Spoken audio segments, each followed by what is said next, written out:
देखिए हम लोग पढ़ रहे थे एप्लीकेशन ऑफ डॉट प्रोडक्ट, ठीक ना, जिसमें पहला एप्लीकेशन ऑलरेडी देख चुके हैं, to find the angle between two vectors. तो अगर डॉट प्रोडक्ट नहीं जानते हो और एंगल बिटवीन टू वेक्टर्स कैसे फाइंड किया जाता है ये अगर आपको नहीं पता है तो आप पहले लेक्चर जाके देख लीजिए, आपको क्लियर हो जाएगा। आज हम लोग पढ़ने जा रहे हैं to find the projection of one vector on another vector, ठीक है। तो इसमें हम लोग पढ़ेंगे कि एक वेक्टर का प्रोजेक्शन दूसरा वेक्टर पे कैसे फाइंड करते हैं, ठीक है। तो इसको समझने के लिए सबसे पहले तो समझना पड़ेगा कि प्रोजेक्शन क्या होता है। अब देखिए प्रोजेक्शन मतलब होता है, अगर इसको हिंदी में बोला जाए तो इसका मतलब होता है प्रक्षेप, ठीक है। और इसका मीनिंग क्या होता है तो इसको समझते हैं हम लोग।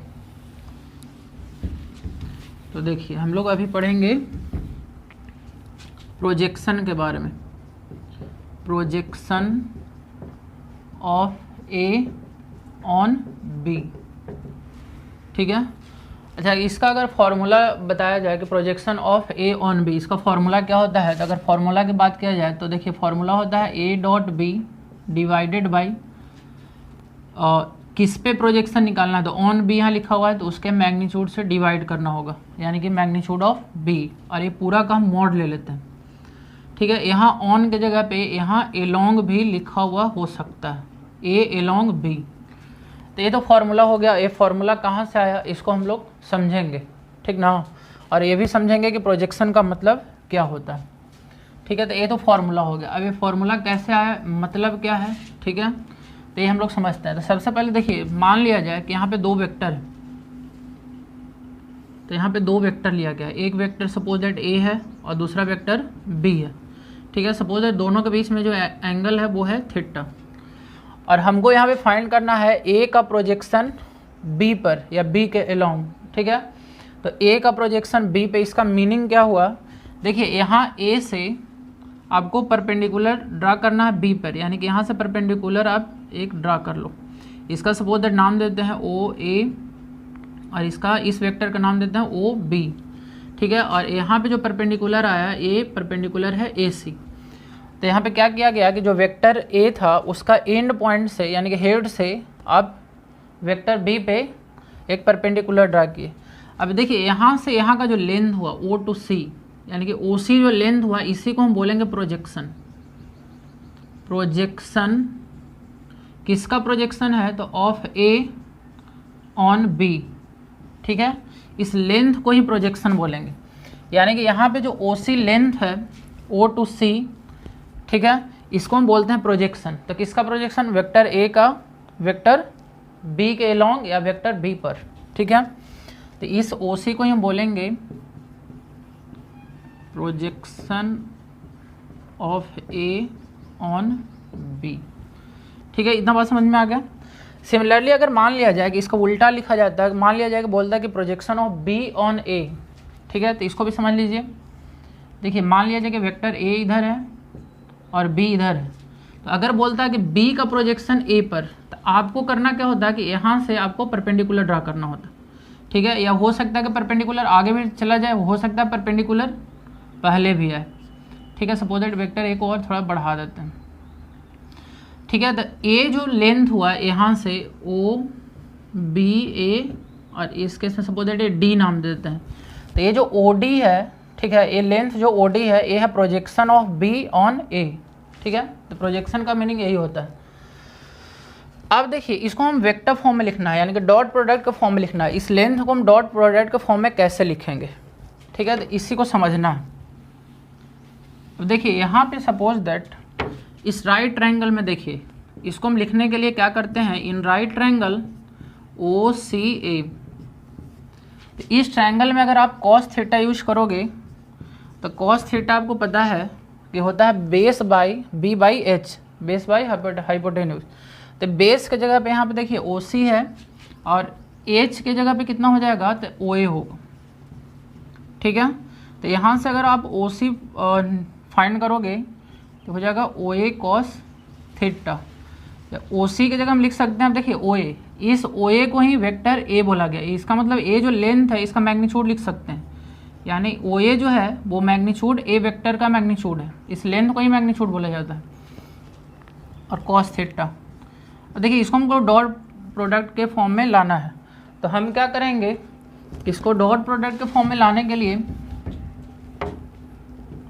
यहाँ पे देखिए लिखते हैं O C equal to magnitude of a cos theta. आप क्या करो, इसमें डॉट प्रोडक्ट में फाइंड करने के लिए मैग्नीट्यूड ऑफ बी से आप डिनोमिनेटर में मल्टीप्लाई कर लो और न्यूमरेटर में भी मल्टीप्लाई कर लो। तो यहाँ पे मल्टीप्लाई कर लेते हैं मैग्नीट्यूड ऑफ बी से। देखिए अभी बैलेंस है, अभी भी ए कॉस थीटा ही लिखा हुआ है। तो यहाँ से देखिए ए हो गया magnitude of A into magnitude of B into cos theta. तो इसका मतलब क्या हो गया कि ये हो गया ए डॉट बी, ऊपर में हो गया A dot B divided by magnitude of B.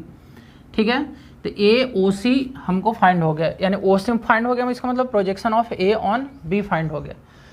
अब देखिए आपको ए डॉट बी जो है, ए निगेटिव भी हो सकता है पॉजिटिव भी हो सकता है। अगर डॉट प्रोडक्ट हम दो वेक्टर का फाइंड करेंगे तो निगेटिव में भी आ सकता है, पॉजिटिव में भी आ सकता है।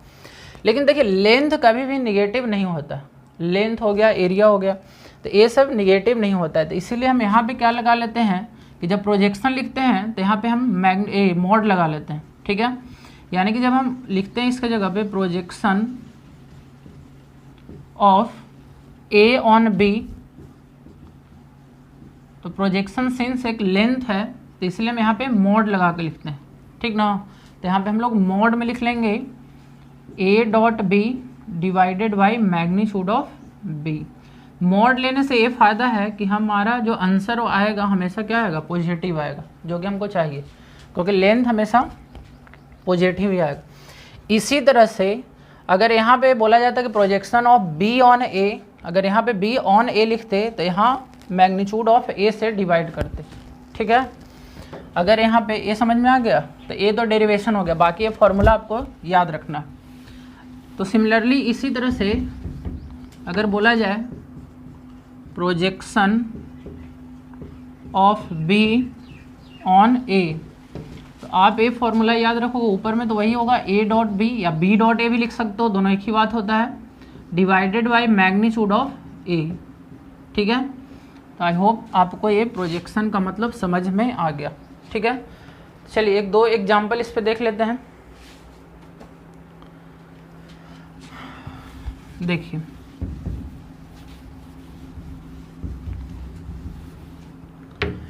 तो एक क्वेश्चन लेते हैं। क्वेश्चन में लिखा हुआ है कि एक वेक्टर है ए, तो ए इक्वल टू है 2i प्लस 3j और प्लस 2k। दूसरा वेक्टर है b, तो b कितना दिया हुआ है, तो i plus 2j plus k, i plus 2j plus k। Question है कि फाइंड प्रोजेक्शन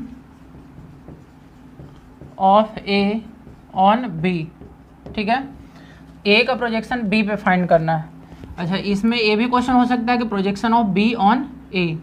तो अगर ए क्वेश्चन है तो इसमें सबसे पहले हम लोग को अगर इसको सॉल्व करेंगे, सबसे पहले ए डॉट बी फाइंड करना होगा।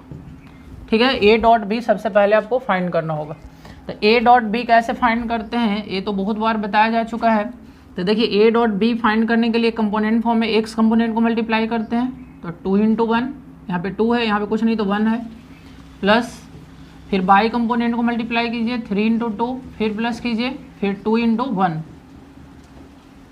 यहाँ पे कितना हो जाएगा 2 प्लस 6 प्लस 2, यानी हो जाएगा 10। ठीक है, तो ए डॉट बी कितना आ गया 10। अब देखिए प्रोजेक्शन निकालने के लिए ए डॉट बी तो चाहिए ही, अब किस पे निकालना है, ऑन बी, यानी कि बी का मैग्नीट्यूड भी चाहिए। ठीक है, अगर ऑन बी नहीं लिखे ऑन ए लिखा हो रहेगा, जिस पे निकालना उसका मैग्नीट्यूड फाइंड करेंगे। तो यहाँ ऑन बी है तो यहाँ बी का मैग्नीट्यूड फाइंड करेंगे।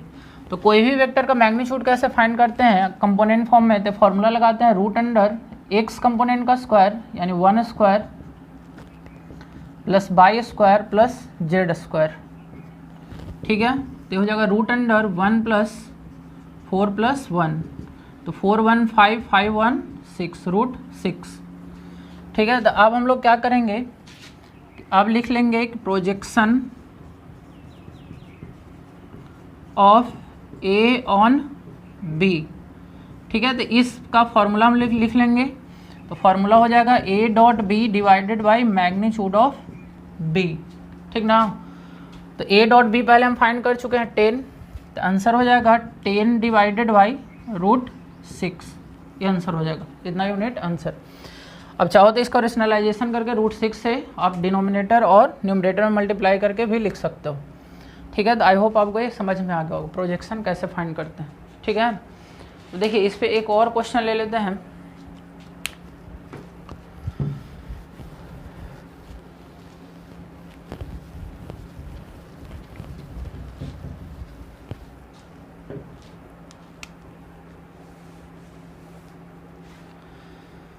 देखिए क्वेश्चन है find projection of I minus j on I plus जे।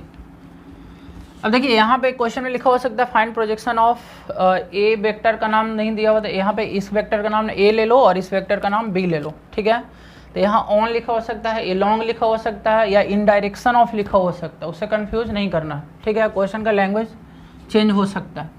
तो देखिए इसको सॉल्व करने के लिए बस वैसे ही करना है, इस वेक्टर का एक नाम ले लेते हैं, इस वेक्टर का नाम देते हैं I माइनस जे को ए वेक्टर का नाम ले लेते हैं, ठीक ना, और इस वेक्टर का नाम ले लेते हैं बी I प्लस जे। सबसे पहले हमको फाइंड करना है ए डॉट बी फाइंड करोगे तो 1 इंटू 1 प्लस माइनस 1 इंटू 1, तो कितना हो जाएगा 1 माइनस 1, तो कितना हो जाएगा 0।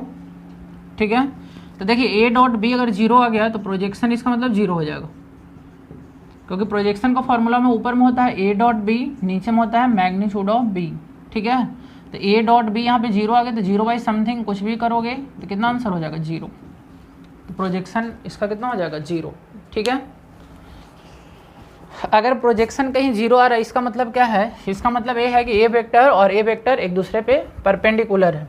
अगर ए डॉट बी 0 आ रहा है, ठीक है, तो ए आप समझ चुके हो कि ए जो होता है परपेंडिकुलर होता है बी पे, और अगर परपेंडिकुलर वेक्टर है तो उसका प्रोजेक्शन तो 0 ही होगा। देखिए कैसे, सपोज दैट यहाँ पे वेक्टर ए है और यहाँ पे वेक्टर बी है, और यहाँ पे इसका प्रोजेक्शन फाइंड करोगे तो यहाँ से परपेंडिकुलर डालोगे तो उसका कितना लेंथ होगा। जैसे देखिए यहाँ पे अगर मान लिया जाए कि ए वेक्टर कुछ एंगल से यहाँ पे ऐसे रहता, तो यहाँ से हम लोग इसका हेड से ऐसे फाइंड किए तो ये प्रोजेक्शन हुआ। अगर ऐसे रहता तो प्रोजेक्शन कम हो जाता, अगर ऐसे रहता एंगल जैसे जैसे बढ़ा रहे प्रोजेक्शन घटते जा रहे, प्रोजेक्शन इतना ही रहता।